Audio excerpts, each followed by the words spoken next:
So I've looked at the whole range of human experience from birth to death, because I've worked in obstetrics and I've worked in palliative care and everything else in between. The modern medical paradigm in practice separates mind from the body, and it separates the individual from the environment. So when you look at that there's an epidemic of asthma right now in North America, more and more kids are being diagnosed with it, it's all about, or largely about, the increasing stress in our society.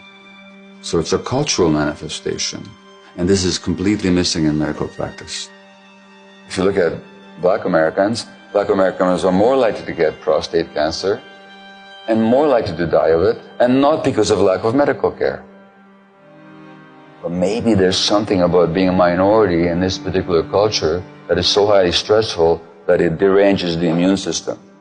If you look at the asthmatic Afro-American woman, is that asthma a manifestation of her own pathology? Or is it reflecting a social malaise? Which means the emotion, whatever you experienced, probably suppressed rage or shame, whatever you experienced, actually affects the physiology of your lungs. Medicine is very interesting that way. If you go to a dermatologist with an inflamed skin, what kind of cream are they going to give you? Anybody know? Steroid cream, right. If you go to a rheumatologist with an inflamed joint, what medication are they going to give you? Steroid very often. If you go to a lung specialist with asthma, what kind of inhaler are you going to get? Steroid. If you go to a gastroenterologist with inflamed intestines, what kind of medication are you going to get? Steroids. No. What are steroids? They're copies of cortisol. What is cortisol?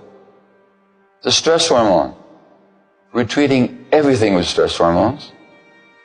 Maybe it should occur to us that stress has something to do with the onset of these conditions.